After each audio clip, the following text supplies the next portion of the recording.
Well, hello there, everybody, and welcome back to the channel for a special episode. Something different we're trying out today. There will not be any match in this episode. It will not be a regular episode in that sense. Just, I've reached the end of Season 5, so something I've done in the past when I used to write up saves on the FM forums. A little review of what's happening in the wider world of football. So, here we are in the summer of 2022. The World Cup's just finished. Now let's have a look at the state of world football.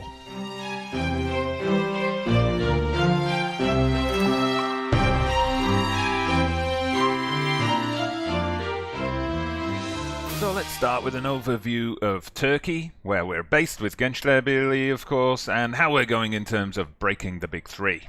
Well, as you know, this is the most recent league table. We won the title. In terms of the big three, as they were, well, Besiktas had a bad season. Fenerbahce have actually had a good season based on their past few years, which we'll look at in a moment. Galatasaray is still hanging around there. They're up in third place.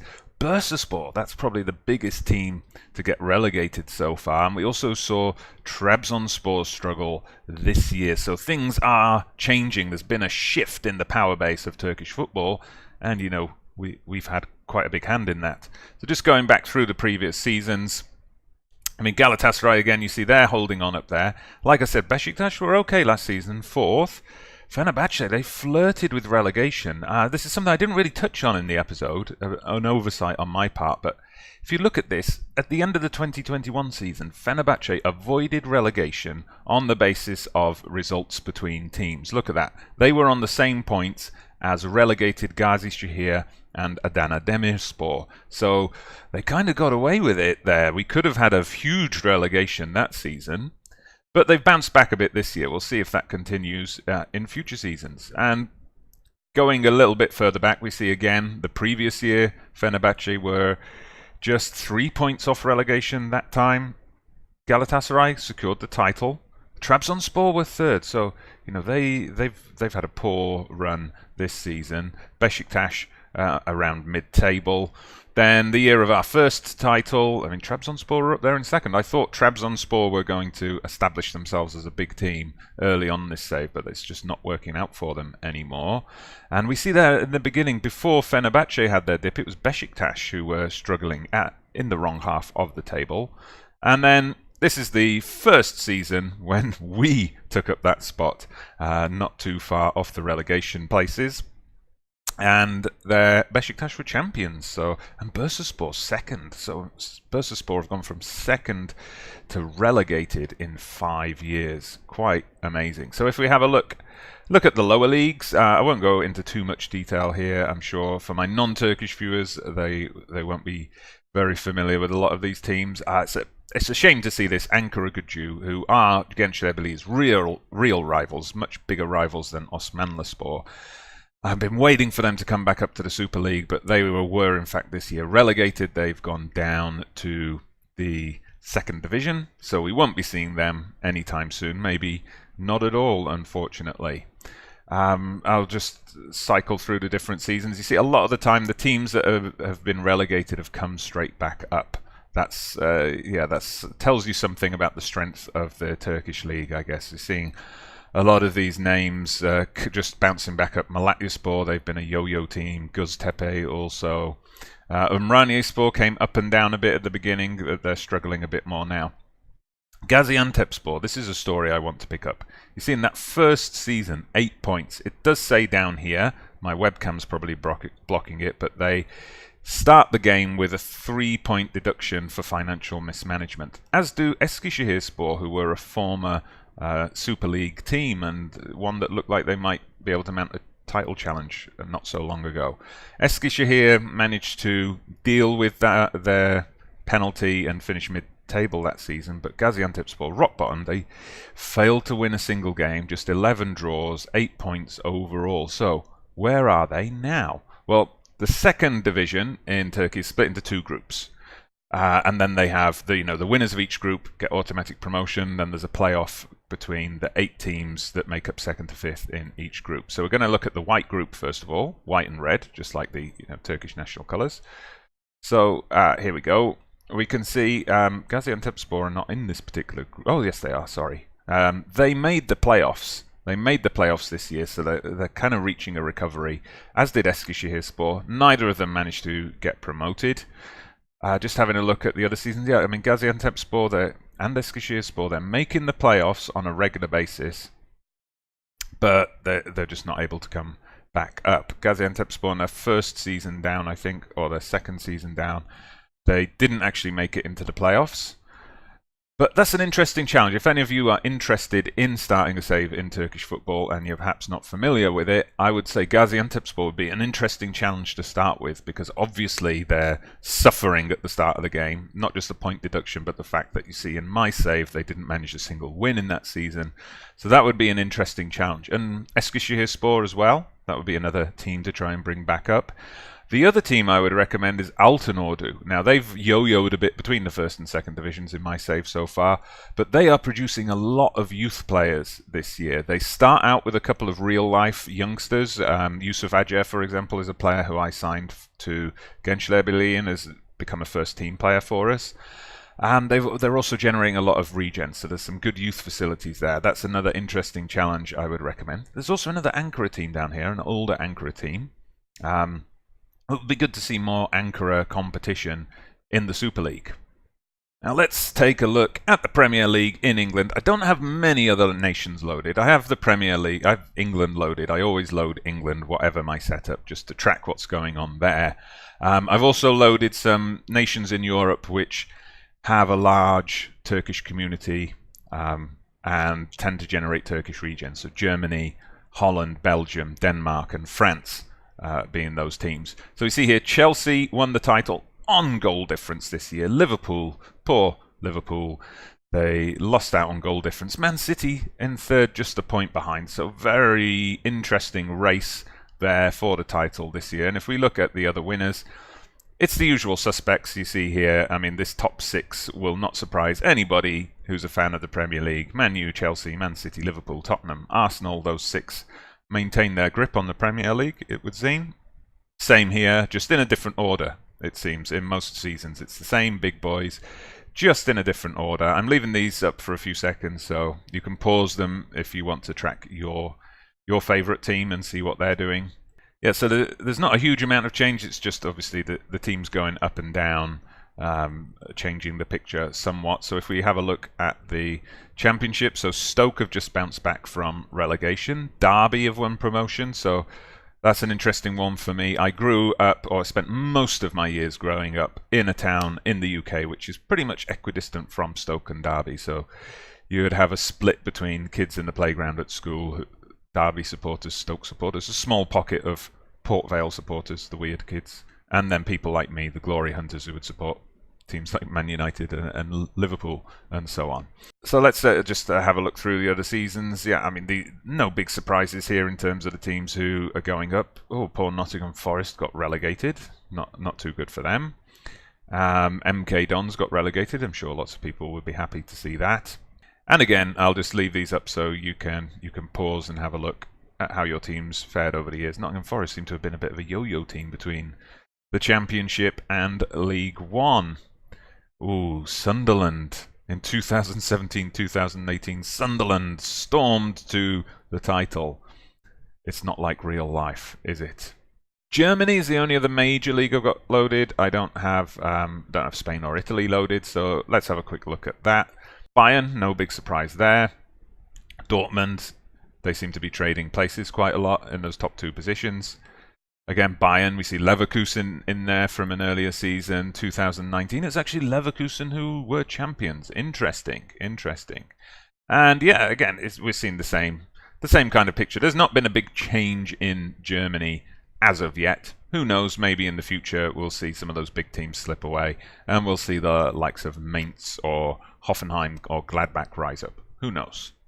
On to the Champions League then, and we see here in green the teams that have won since I started the game. It's been dominated by English clubs. We see back-to-back wins for Manchester United early in the save. Tottenham beating Leverkusen in Germany to win it in 2020.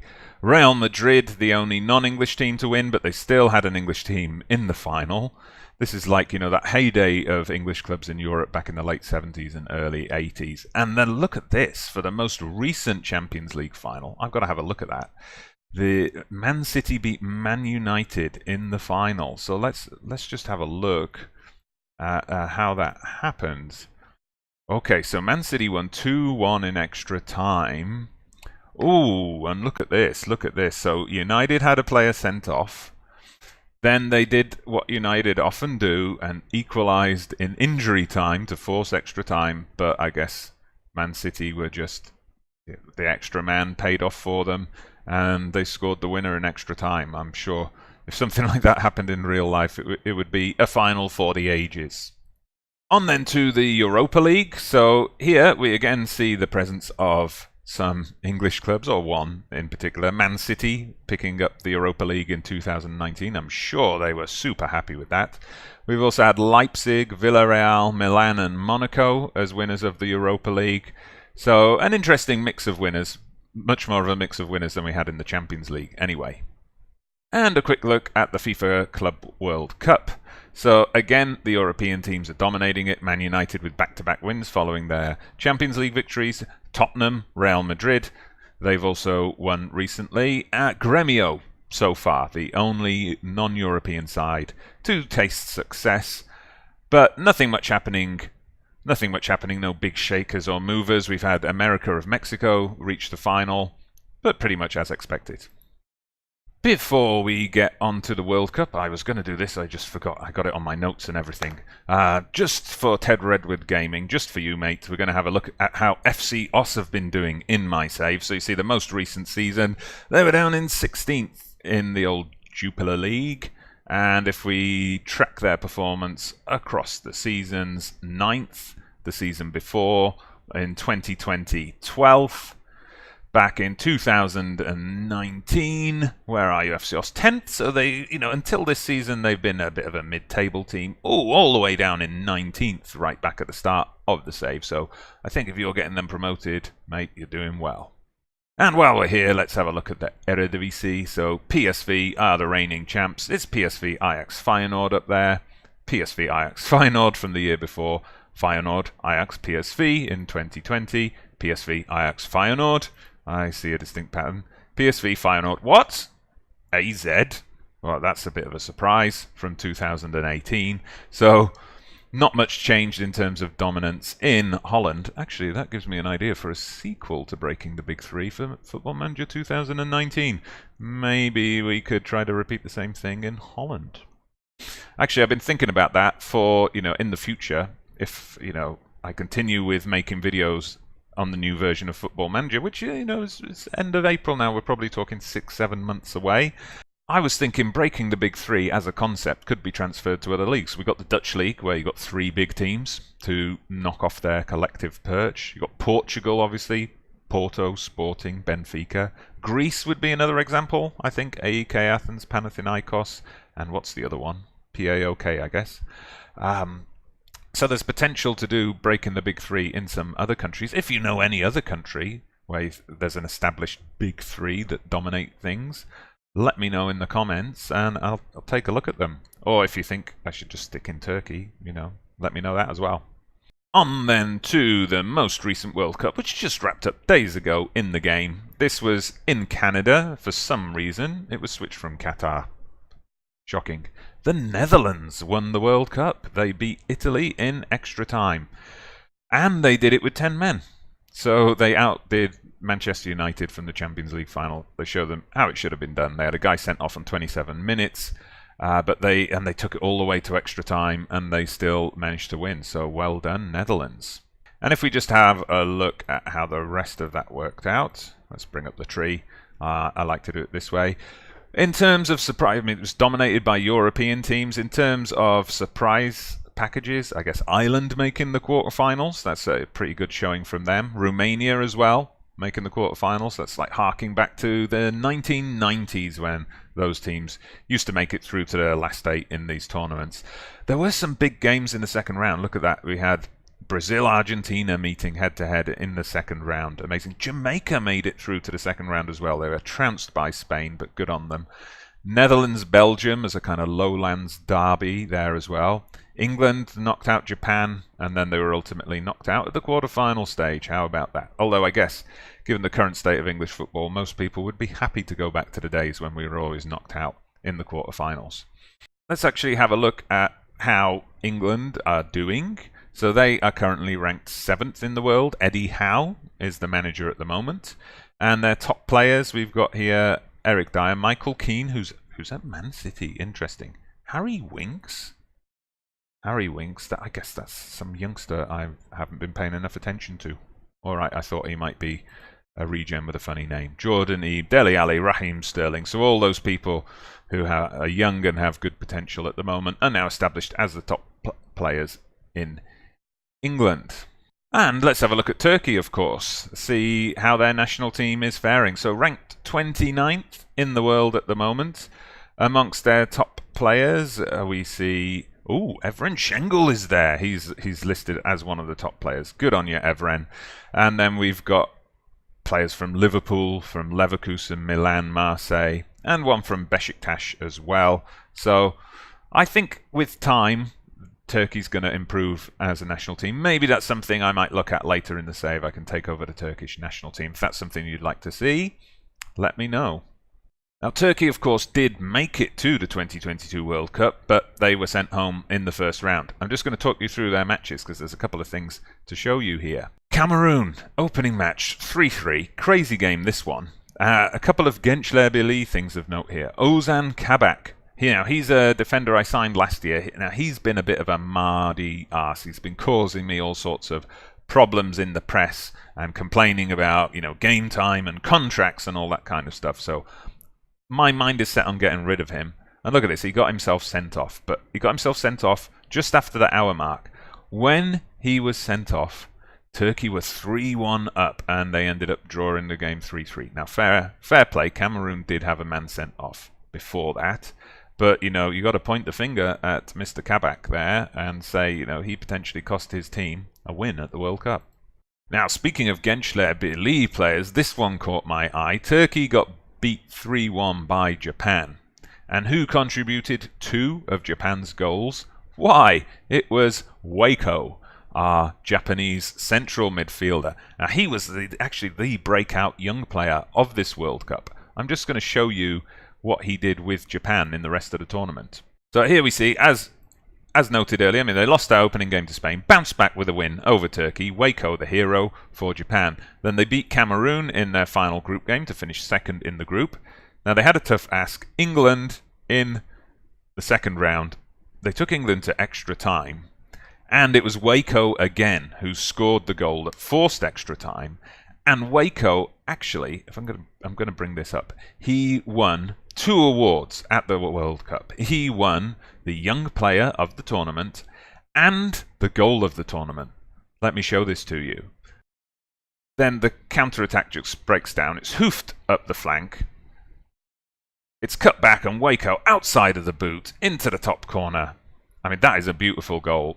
Fully deserving of winning Goal of the World Cup. Just to confirm, just to show you that I'm completely on the level. It was Matthijs de Ligt of the Netherlands who won the Golden Ball. World Cup Best Young Player, Waco of Japan. Good on you, my son. FIFA World Cup Goal of the Tournament, Waco, top drawer goal.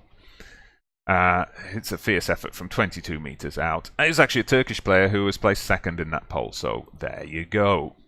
Okay, so I hope you've enjoyed that look at the world of football 5 years on. If you like this and you'd like to see, a 10 years on and a 20 years on, if we get that far, then do let me know with the thumbs up or with a comment.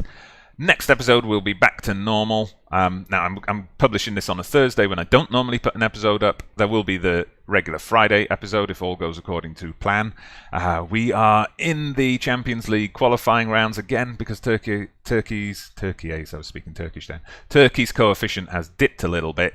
So Turkey, we have to go through an extra round of qualifying. We've got CSKA Sofia. I'm not sure if I'm going to show that particular game. We might show the next game that's all about whether we get into the group stage or not.